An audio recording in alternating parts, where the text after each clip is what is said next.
Hello guys, today we will talk about Volodymyr Zelensky. The former actor and comedian now leads his country's resistance to Russian invasion and determined to fight till the victory. Most likely one of the most famous people in the world at the moment and the main candidate for the Person of the Year from Time magazine. A man who, with his inspiring and powerful speeches, resembles Winston Churchill during World War II and gets a standing ovation in any parliament. Today, I will tell you what has changed in the country with his arrival before and after the war, his election race, his achievements and failures, what do I and the Ukrainians think of him. And of course, I will answer the most debated question of internet bots, whether he is a hero or a comedian. Before that, a little introduction. I'm Dmitro, or you can call me Dima, that's the short version of the same name. I'm Ukrainian, who has lived all his life in Ukraine, has been inside Ukraine on the ground for all these 8 months of the war. This channel was created to keep you updated with all the current and most importantly truthful information about the war in Ukraine. So far, there will be 2 types of episodes on this channel.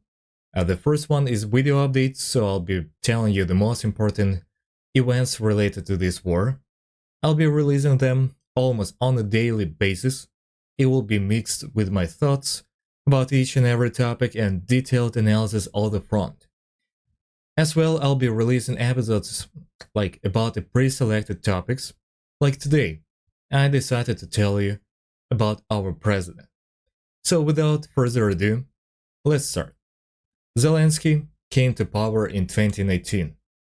In fact, the political system of Ukraine is interesting and dynamic. New parties and politicians have been appearing here on a regular basis since the 19th.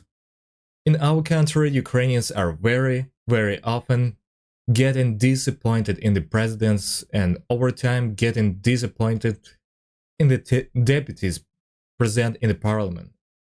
Just imagine this. In Ukrainian's history, only one president was re-elected for a second round of the presidency. We have already managed to choose as president an ex-convict who used to steal hats from people and a billionaire who owns one of the largest candy factories in Ukraine. This is what I love in Ukraine. Yes, we can choose the wrong people, but we have that choice. But if you make mistakes as a president, don't even wait for a second term. You will get lucky if you will finish your first term without revolution. So, after another disappointment of the previous president of Ukraine, Petro Poroshenko, that's the billionaire, Zelensky, a person without any political experience, enters the political arena and creates a party from people who have never been politicians before. Previously, pro-European politicians were mostly voted for in the west of Ukraine, and pro-Russian politicians was voted for in the east side of Ukraine, especially before the 2014 events, after the annexation, before the annexation of the Crimea Peninsula and the beginning of the Donbas conflict. But Zelensky broke this system and won in all regions of Ukraine except one. He won in the south of the country and even in controlled areas of Donbas. And later, after dissolving the parliament, his party won a majority for the first time in the history of Ukraine. So one party has enough votes to vote for any law. That means Zelensky had full power in his hands. Thus, Zelensky had the opportunity for large-scale changes and reforms. But before we talk about his achievements, let's talk about his election victory. He won with 73% votes. That's impressive. There are several explanations for his incredible victory. Zelensky conducted an excellent election campaign with strong and original steps. The main move is the TV series Servant of the People, where he plays a history teacher who, like, accidentally became the country's president. This series has gained large popularity, and it was like even bought out by Netflix. So after watching this episode, you can go and watch like certain other people with the President Zelensky in the main role at Netflix. That's cool.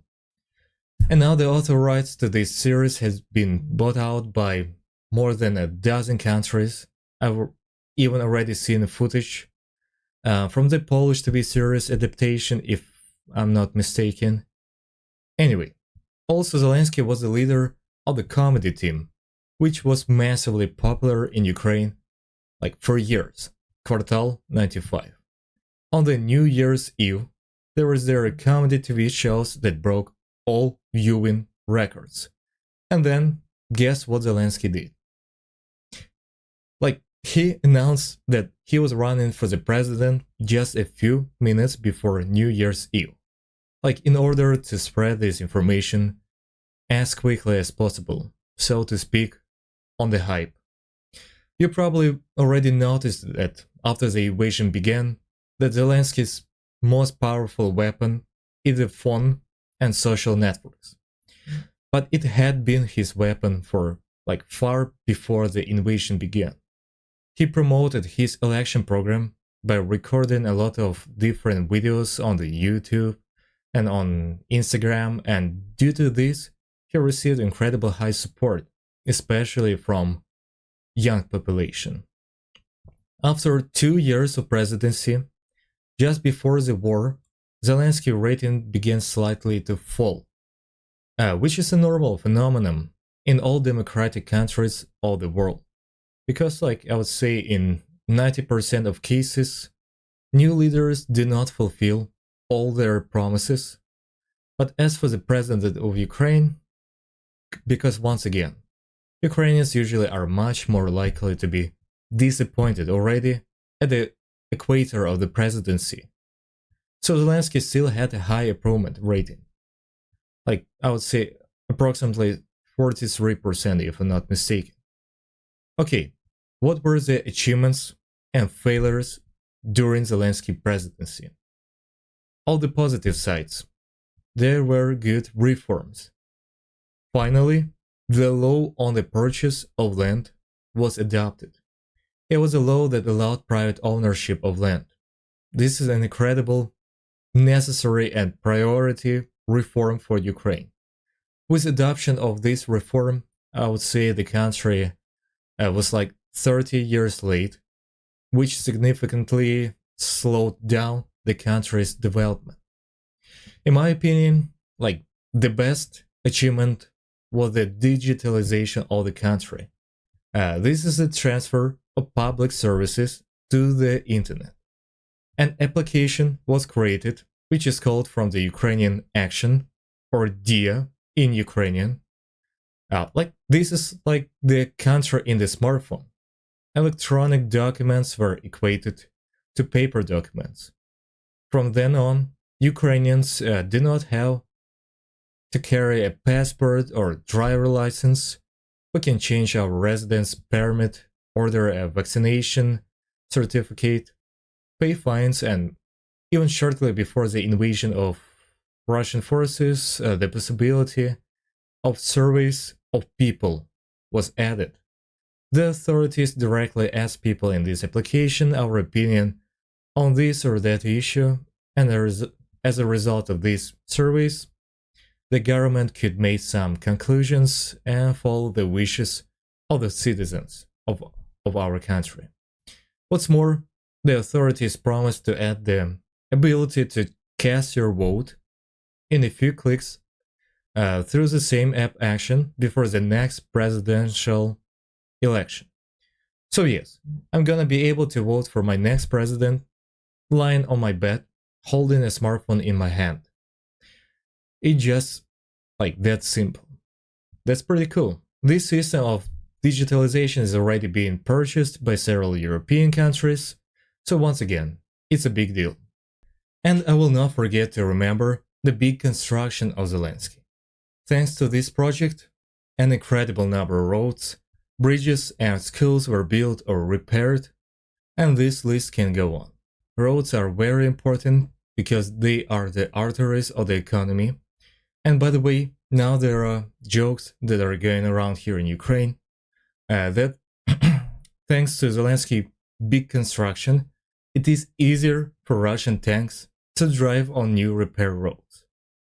But I answer to such jokes that now it is actually easier for our fighter jets to use like these roads as a runways, because let me remind you that Russia has withdrawn most of the military airfields of Ukraine from operation. Alright, that's what about achievements, but not everything turned out as I would have liked. There are some failures. Corruption, I must admit, there is a lot of corruption in Ukraine. After 2014, it is many times less. Don't get me wrong, but before 2014, it was literally like everywhere. Bribes were given to doctors, police, like judges.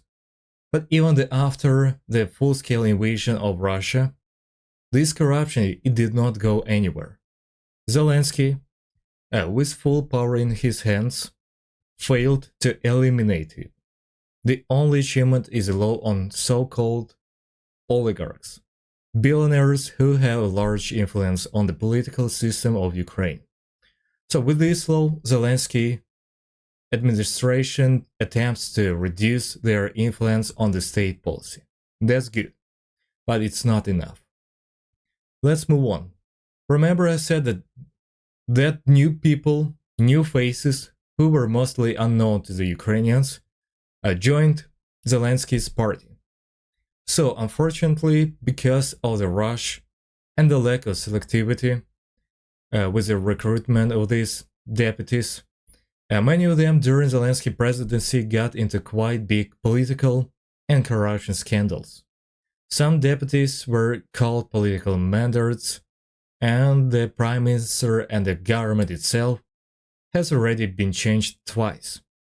Because, for example, the youngest and the bravest government also got into a scandal and as a result was dissolved.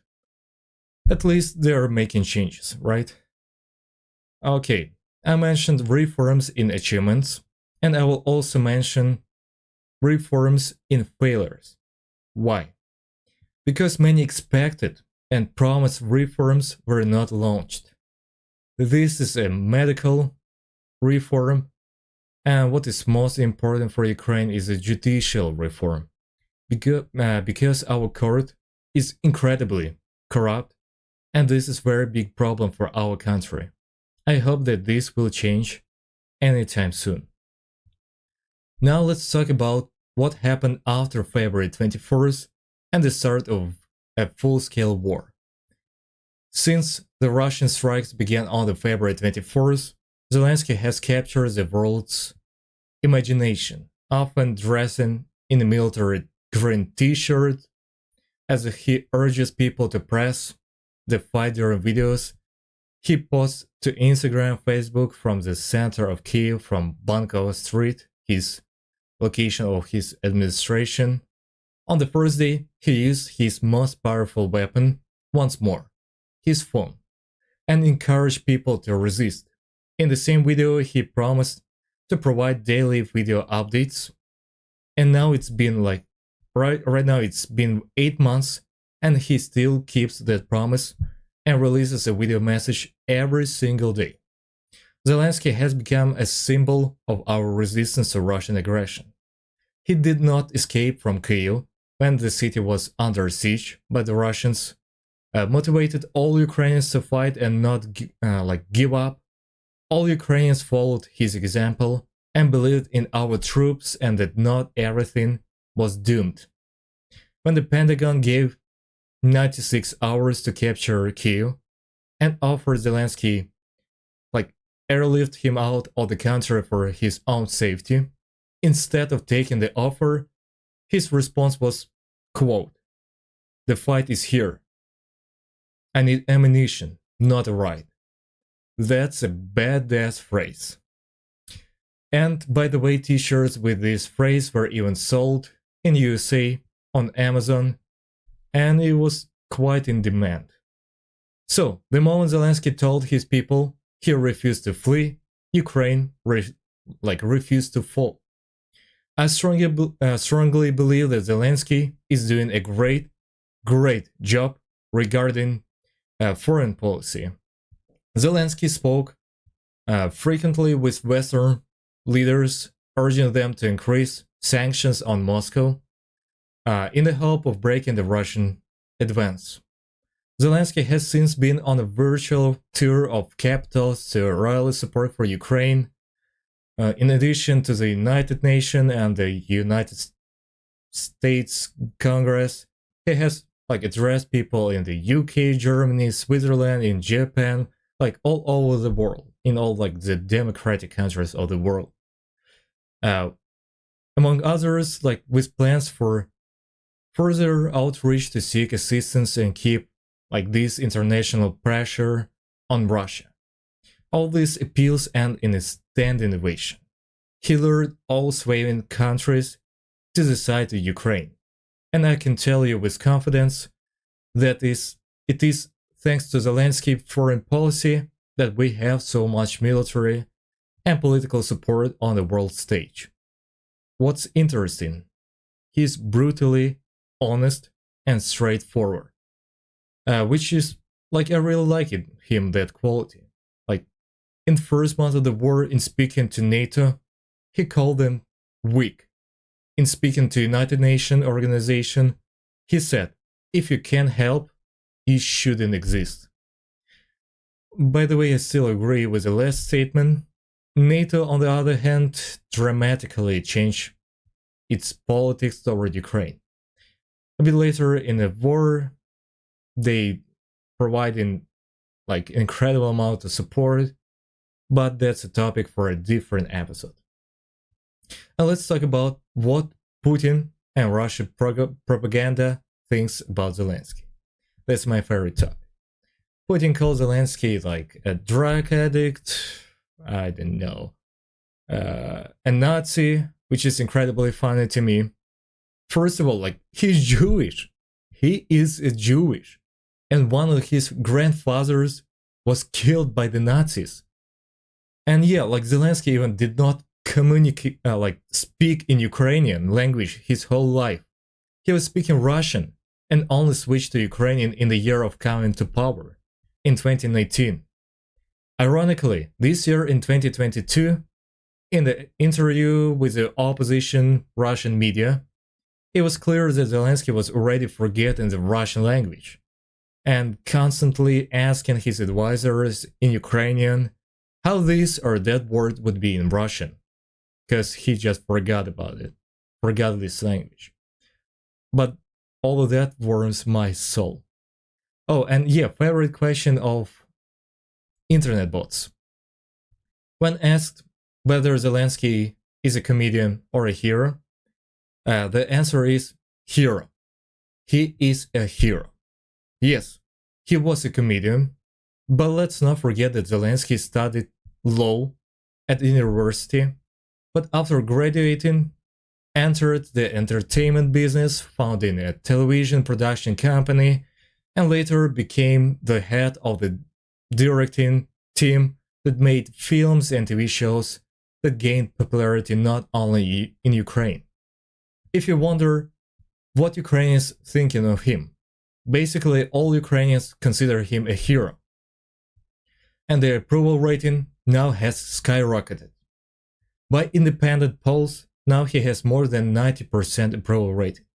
90%.